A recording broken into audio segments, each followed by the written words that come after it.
Pucuk manis bermatang budi, pucuk purut digeta susah. Yang manis bernama budi, yang indah bernama bahasa. Yang berbahagia guru besar, guru-guru, rakan-rakan, kombinasi para juri yang arif lagi bijaksana sebagai penegak keadilan, penjaga masa yang budiman, seterusnya hadirin hadirat, warga dewan yang saya kasih sekalian.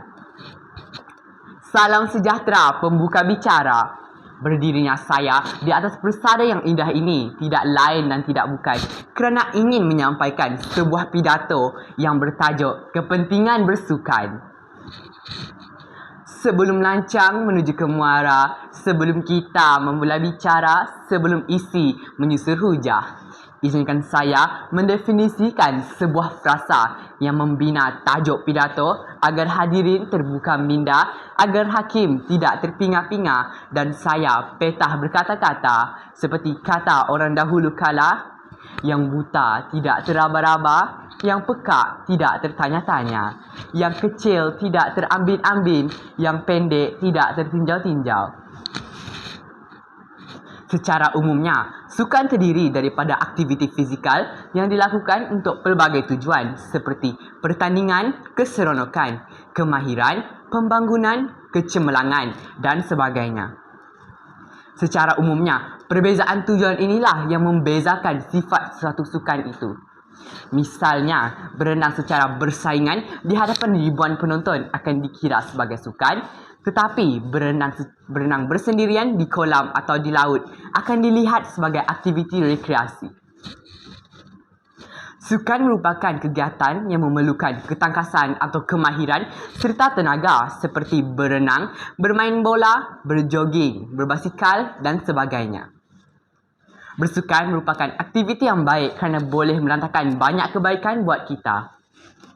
Kita boleh bersukan di mana-mana sahaja, misalnya di padang, di taman rekreasi ataupun di rumah.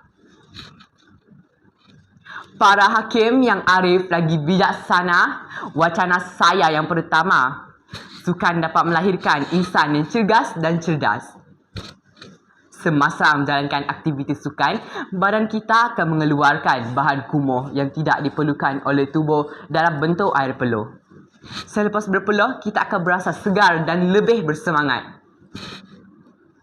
Senaman dapat menguatkan sendi-sendi dan otot-otot tubuh. Seseorang akan dapat menghindari masalah-masalah penyakit kronik seperti sakit jantung dan diabetes.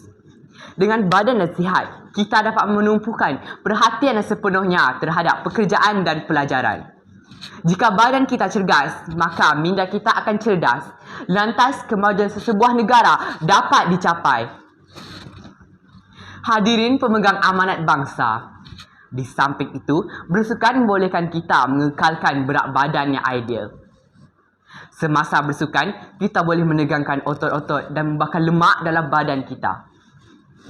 Dengan itu, kita dapat mengelakkan penyakit obesiti, justru menghindari masalah-masalah penyakit kronik seperti sakit jantung, kencing manis dan diabetes. Lemak yang termendap di dalam badan dapat digunakan untuk menjana tenaga. Kita tidak akan mudah dijangkiti oleh penyakit berjangkit seperti batuk dan selesema. Hadirin yang dikasihi sekalian, seterusnya dengan bersukan kita dapat mengisi masa senggang kita dengan berfaedah. Kita tidak akan terperuk di dalam rumah atau terjerumus ke dalam aktiviti yang tidak sihat seperti merokok, berjudi dan melepak. Bukankah kegiatan sukan datangkan manfaat buat kita? Hujah saya yang terakhir, dengan bersukan, kita dapat berkenalan dengan kawan-kawan baharu serta memupuk perpaduan dalam kalangan masyarakat berbilang kaum semasa menjalankan aktiviti sukan. Sebagai contoh, setiap ahli dalam pasukan akan bekerjasama untuk memenangi sesuatu perlawanan tanpa mengira bangsa dan agama. Pendek kata, budaya bersukan sewajarnya dipraktikkan oleh seluruh lapisan masyarakat dalam kehidupan harian.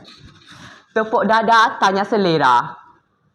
Burung dara, burung cendrawasih, asal burung dari Papua. Cukup sekian, terima kasih. Semoga bermanfaat untuk semua. Sekian, terima kasih.